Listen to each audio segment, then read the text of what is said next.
everybody, and welcome to this episode of Game Slap, where we slap you in the face with some news. I am your host, JR. I'm Josh. Let's get into it. As we all know, Star Wars Battlefront 2 is and was the greatest game of all time. Who doesn't want to drop $70 on a pink Vader costume? Definitely my game of the year. See, that's what people would say if we were living in an alternate universe, if EA didn't suck ass at making games and not having microtransactions. Unfortunately for us, though, Battlefront 2 was a huge letdown, and not for its gameplay, because it was actually a decent game. Surprise, surprise! What destroyed the game was the pesky-ass microtransactions. We're talking up in the $100 range microtransactions for some star cards to unlock loot boxes in games, but this is all old news. There was obviously a ton of complaints about the game, and it all backlashed big time when EA started its crowd control tactic on trying to calm the community down and explain why there were pay-to-win microtransactions in the game, especially when a certain community manager tried talking to the community on Reddit. Yeah, Reddit. I'm sure we all know how that ended up, and if you don't know how, it went horribly. We're talking over 600,000 downvotes bad, but hey, it's not all bad for EA because it is officially the most downvoted Reddit comment ever, and EA is in the Guinness World Record for it. The Guinness World Record book officially states an official post by video games publisher Electronic Arts responding to players' complaints about having to unlock characters such as Darth Vader and Luke Skywalker in Star Wars Battlefront 2 through loot boxes has 683,000 downvotes. Something to be proud of, EA. Congratulations. Congrats. In 2014, there was a little indie game that blew up in a big way. This game was a mix between Minecraft and Skyrim. It was a big game and became insanely popular after release. We're talking about Cube World, a voxel-styled RPG dungeon crawler. It was made by one developer named Wolfram von Funk. That's an actual name. Get down. And funk. F-U-N-K, come on. He's been quiet about the game for almost a decade. The first year or two, there was a steady amount of updates for the game, but then the dev up and disappeared. Well, we don't have to worry anymore about what happened because he explained his long absence for the game. Wolfram explains, as some of you might remember, we got DDoSed as soon as we opened the shop. It might sound silly, but this event traumatized me and kind of broke something inside of me. I never told anyone about it, and I don't want to go into the details, but I'm dealing with anxiety and depression ever since. Social media didn't improve it, as you might imagine. I'm still not sure if it's a good idea to tell the world about it, but I wanted to give the fans an explanation. Over the years, he said he wanted to release an update for the game, but was afraid it wasn't good enough for the game. But it isn't all negative, as there is an official release for Steam sometime at the end of September, or the beginning of October, we don't know. Death Stranding has been one of the most anticipated games of this year due to its weird gameplay story and its famous developer, Hideo Kojima. Yep. Since there's been so much fuss about the story, Kojima believes people should be able to enjoy a game without touching the controller very rarely. We're talking people who've heard about the game and want to see what the story is all about, because honestly, who hasn't heard of Death Stranding by now? Really? With its big cast of famous actors like Norman Reedus, Mads Mikkelsen, and Guillermo del Toro, it's hard to pass it up. Recently, Kojima tweeted out, normally there's only easy mode, but we added very easy mode for movie fans since we have real actors like Norman Mads and Leah starred in it. It's like some French famous girl, I think. Oh, she's a female that I saw that one time? I think so. Even Yano-san, who never completed the first stage of Pac-Man, was able to complete the game on very easy mode. He's one of the senior writers, I think, of Death Stranding, so. Cool. Hats off to you, Kojima, for thinking about the movie lovers out there. Some big news coming out of last week's Nintendo Direct. All of it for the Switch. Let's kick it off with some new games. Team up with the 3 of your friends to complete quests and fight bosses in Super Kirby Clash, which is free to play, actually. Game Freak is coming out with Town Hero on October 16th. If it being made by Game Freak wasn't enough to sell you, maybe you'll be pleased to learn that Toby Fox, the creator of Undertale, composed most of the music.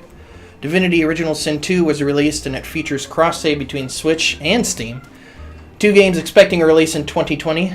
Deadly Premonition 2, I think. Wow, really? Ooh. Man. Okay. I asking us? Wow. Xenoblade Chronicles as a remake of the 2012 Wii game. Really? Yeah. Oh. Dust off your Halloween pirate hats because we are getting Assassin's Creed Rogue and Black Flag as Switch ports December 6th as well. This last one is a port too, but you'll be surprised all the same. Or maybe you won't be if you've been tuning in to the Overwatch rumors. Last month on Amazon listing for Overwatch-themed Switch case was spotted and swiftly removed. Ooh. This, of course, caused rumors which were confirmed at Direct as a Switch port for Overwatch has been announced. We've also got some cool DLC content for Smash. The game will be welcoming its 3rd addition to the Fighter Pass, Banjo and Kazooie? Along with new map, Spiral Mountain, and 10 new soundtracks. The home run mode makes a welcome return. And finally, if you were on the fence about signing up for Switch's online service, then there's a little something to help you along. 20 free SNES games and a $30 SNES controller for the Switch has been released, but only for its service subscribers. Some of the games included are F-Zero, The Legend... What is... I've never heard of that game. F-Zero? Yeah, never heard of that game. It's crazy. The Legend of Zelda: A Link to the Past, Star Fox, 2 Kirby games, and some Super Mario what's games. Zelda? You don't know what Zelda is? For the 7 of you that still play Red Dead Redemption 2 online, Ken, this is for you. Tomorrow, the newest expansion, Frontier Pursuits, is going to live. And boy, have you guys had to wait. Very long. Very long? The DLC will focus on you choosing one of the 3 career paths. Can we start that? Bounty Hunter, Collector, and Trader. Each role has its own benefits, skills, and items you'll unlock as you rank up. As a Bounty Hunter, you'll be taking down lone thieves and gangs. Work as a trader entails hunting and turning your yield to crips, who then turn them into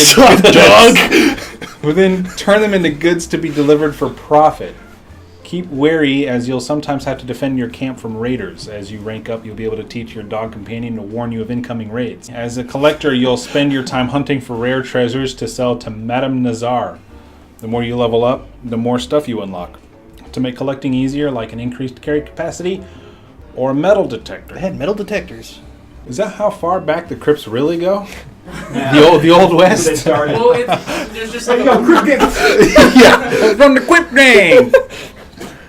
Okay, so this news is pretty weird because it's a debate on one of the buttons on your PlayStation, controller, the X button. Recently, people have taken to Twitter to call out PlayStation UK for calling the X button the cross button instead of saying that that's the correct way to call it. Oh boy, did this raise some brows. PlayStation UK tweeted out, triangle, circle, cross, square. If cross is called X, it's not, then what are you calling circle? What do you call a crosswalk? A crosswalk. Yeah, but what's it in the shape of? Cross.